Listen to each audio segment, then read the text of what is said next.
lesson. I'm going to add a few remarks, and I know we're running a little bit late. Andy said, Austin, I'd like you to say something for her. Well, she said 30 minutes. I think I'm going to come in about 15 to 20. I hope so. She asked me to make their opening remarks. They're not necessarily about Milblogs, but they are about the experience of communication about the military and the military in time of war. I'm going to begin by quoting the first sentence of a book that was published earlier this year. Think again about self-organizing or doing it yourself. Here's this first sentence. About 15 years ago, I started brewing my own beer. I think it's actually where to find verse 9. It's the first line from An Army of Davids, written by law school professor and web blogger extraordinaire Glenn Reynolds. It was published earlier this year. In An Army of Davids, Professor Reynolds, who blogs at instapuppet.com, argues that big and large aren't necessarily better. Goliath, to appropriate Glenn's term, no longer rules the world of industry and retail. But moreover, Goliath no longer rules the world of information. Today we have a world of niches, each potentially occupied by a rather strong data. A data empowered by niche marketing and niche communication. These niches are made possible by the microchip, computers, communication links, including satellites. But the key element in this communication is human design. Humans who want to use the technology. The technology is empowering. Reynolds writes, technology is empowering ordinary people in all sorts of ways, from journalism and entertainment to manufacturing and scientific research.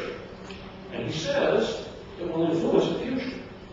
Reynolds argues, because in the future, the efforts of individuals in small groups, acting sometimes on their own and sometimes in formal cooperation with others, are likely to make a bigger difference than they have in centuries. Milbloggers, and this conference is exactly that, informal cooperation. Milbloggers have made a difference, at least to their families and to the military community. Arguably, some of them are making a bigger difference in the world of journalism and communication. This conference hopes to make a difference. To paraphrase a comment by Andy on the conference website, this conference is about the military community, the families that comprise it, and the people it serves. But it's also about something else, the attempt to get the story right. Getting the story right is always important, for we live in a world where the speed of communication is near instantaneous, where live digital imagery of hurricanes, combat, and terror strikes is available 24/7. Our world, our contemporary world, is a smaller and faster world, or at least a world smaller in terms of moving people and goods, and certainly smaller and faster in terms of moving ideas. Technology drives that. It no longer takes months or years to travel to China. Within a day, you can leave Washington and visit the Great Wall. Internet communication creates new acquaintances and new customers. Online, a medical expert in Houston can examine the medical tests of an ill and suffering patient in New Guinea. The necessary drug can be flown on a jet aircraft from Hawaii and reach the patient in hours. There is also a downside. In an article of mine that appeared in the Weekly Standard in July 2005, here's what I wrote. Oceans still spawn hurricanes, but they don't stop ICBMs or terrorists. On 9/11, Al-Qaeda demonstrated that what World War I called over there is very close to back here.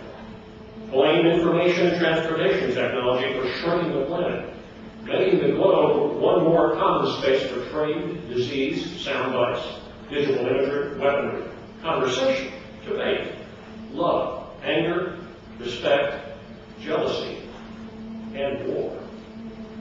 America, according to its enemies, this continues that quote, is everywhere.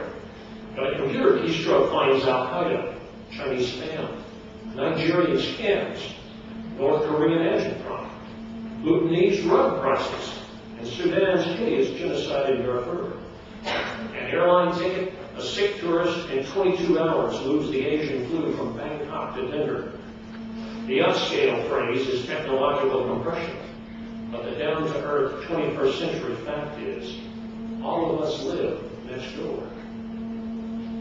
Arguably, the reports of military bloggers from the battlefield, bloggers like Bill Roggio and Michael Yon, are the news from next door. They are also, I think, the beginning of both the history and the art of the war on terror. Art and history begin to emerge when informed reflections on experience replace immediate reactions, when experience begins to trump sensation. Thucydides, the Greek who arguably invented, the first historian invented history, dissed what he called prose chroniclers, who are less interested in telling the truth than in catching the attention of their public, whose authorities cannot be checked, and whose subject matter is mostly lost in the unreliable stream of mythology. He also said he used better evidence than what he called poets, who exaggerate the importance of their deeds. And what's Thucydides' line there? With regard to his, quote, factual reporting of the events of the war, I have made it a principle not to write down the first story that came my way and not even to be guided by my own general impressions. Either I was present myself at the events which I have described, or else I heard them from eyewitnesses whose reports I have checked with as much thoroughness as possible. Exceedingly good advice. Thucydides wrote that his history of the Peloponnesian War was, quote, not a piece of writing designed to meet the needs of an immediate public, but was done to last forever. Art may exaggerate its themes, but the best of it shares Thucydides' commitment to permanence. And yet American troops often complain, our story is told wrong. Thucydides knew that the story had been told wrong too. Television, again, seems to be a particular target for their discussion. Now, here's a phone conversation I had about 2 months after I got back from Iraq in the fall of 2004. Austin, the voice of the phone, said, it was Colonel Mike Moran, a friend of mine that served with me in Iraq. October 2004, and Mike had been back in the States for a couple of weeks, returning from 7 months of military duty in Iraq, working with Special Operations Forces. I don't get it, Mike continued. What I see on TV, it's not what I saw in Iraq. Looks like it's total hell over there, doesn't it? I replied. Yes, Mike replied. But you know it's not. Right. If it bleeds, it leads, Mike. Ah, Mike replied. But that's not what's going on. No, I said, that's the focus. It's like entertainment. I treat our war like entertainment. Mike became silent. I changed the subject, or maybe he changed the subject. Mike's complaint, however, is a common complaint. Television doesn't show what I see, a 1st Cavalry Division Sergeant told me. Is the trouble Fox or CNN, I asked? I don't like any of them, another NCO crowd. Why? In its worst manifestation, 24/7 television seems to do, maybe seems is not right to say, seems to do from war, natural disaster, crime, and celebrity trials what pornography does to sex. David Hunt told me to make sure I said something about sex. There you go, David. I'll read that again. 24/7 television does to war, natural disaster, crime, and celebrity trials what pornography does to sex. Reduce them to repetitive titillation and orgasm. That insults every woman and man who has endured war and experienced what Max Plowman, the SAS columnist and World War I vet called the strange emotion all objects stir when we look upon them, wondering whether we do so for the last time in this life. War is a deep event. Sensation-driven reporting isn't merely inadequate, it is emotional and historical theft. So who's going to get the story right? The same folks who've always gotten it more right than wrong, I suspect. Those who've lived it, reflected on it, and then struggled to find the words to express it. This book won't teach you how to die, Ernest Hemingway wrote in the opening essay of the collected war stories he titled Minute War. The collection, which I commend on all of you, includes the story of David and Goliath, a selection from Caesar's commentaries, and 80-odd other short stories, essays, and histories. And it was compiled, according to the front page of the book, to contain truth about war as near as we can come by it. But even so, the book says it will not replace experience. What's missing from the televised story and rare and dread reports? And not all televised stories. You know what I'm talking about in terms of the repetitive pace of 24/7 news. At the individual level, duty and discipline are usually missing in action when it comes to television. They are fundamental to a soldier's experience in peace and war. But these are slow events, sustained efforts, duty and discipline, that rarely reduce to sensational imagery. Courage receives lip service, but courage in war is a difficult trait for an observer to measure. It is a trait best understood by participants. Understanding friction, to use that Clausewitz term, is also rare. Television tends to portray it either as excitement or failure, or doesn't cover it at all because friction isn't an instantaneous phenomenon, but a process, an accumulation. Everything is simple in war, General von Clausewitz wrote on war, but the simplest thing is difficult. These difficulties accumulate and produce a friction that no man can imagine exactly who has not seen war. Soldiers and a few rare writers are reflecting on that daily stress, boredom, and drum. The war on terror as yet has no lyric voice, at least not yet, no Ernie Pyle or Rudyard Kipling, though I think Michael Young's reporting has the Britain Fellowship Ernie Pyle would certainly praise. Websites like, black5.com and Lieutenant Smash, archived letters and short memoirs, those vignettes which ultimately seed novels and histories. Black5.com is editing a collection of email and internet vignettes for print publication. The internet, Milblogs and sites carrying soldiers' emails, often offers the raw and quickly written, unreflected, and definitely unedited. But the most promising are not written to meet Thucydides, quote, the needs of an immediate public, and they tend to put the action and the experience in context. And I'm going to read one that I think is a particularly good example. Consider Captain Charles Zeigenfuss and his website found at TC Override at blogspot.com.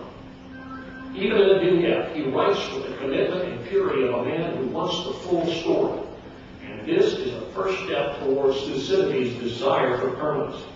Duty and discipline drive the following passage that he wrote on May 27, 2005. Here is why I've had to cut some of this because it's pretty lengthy. Here's the gist of that post. Here's what I've been up to for the last 24 hours. Platoon my brigade was in a firefight and the choppers came in support. We need their eyes more than their guns, and they are invaluable. These guys were supporting the platoon in contact and were shot down. All we knew is that they went down in the general area where we think they were crashed. Military buffs would call an attack in that scenario. No idea what the enemy or friendly situation was. Not in native terrain, very little planning, very little sleep. A very high-risk operation. I call it war. You never have all the answers, and seldom have any answers. You do the best you can with what you got. Within 30 minutes of the report, we had a fighter down. My panzers were rolling out the gate en route to the crash site. I did not know the pilots, but I knew their call sign. I worked with them the day before. It did not matter to me that we were outside of my AO during the operations, or that it was close to midnight after a very long day. It didn't matter to my men either, although most of us were all roused from their sleep to get rolling. Others were on their off shift from guard duty. They knew that they would return from this mission and go right back out to the perimeter, their buddies having covered down on a double shift already. They rose to the challenge, transferred necessary equipment from their M114s to the tanks, and we hauled out. There's no traffic after 2300, and everyone, gets out of the tank's way when it's on a mission. It took most of the night to get to the crash site. The pilots didn't suffer when they died, which is a small thing to be thankful for in all this. A much larger thing to be thankful for is that about 0600, we saw the enemy coming out of pound groves with weapons. After the Apaches on station expended their entire ordnance payload, we dropped a 500-pound G down on their remains, just to make sure. Godspeed, brothers. You did not go gentle into that good night. I call it war. Dylan Thomas, who he's quoting there at the end, Irish poet, would understand the passion.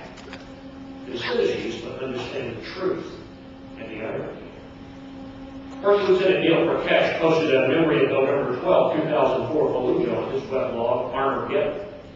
Prakash received a Silver Star for his heroism in the action around Fallujah. And then again, here's a selection from that. I looked at my crew and recalled, you know something? I remember being back in Vilsack in the freezing snow in January.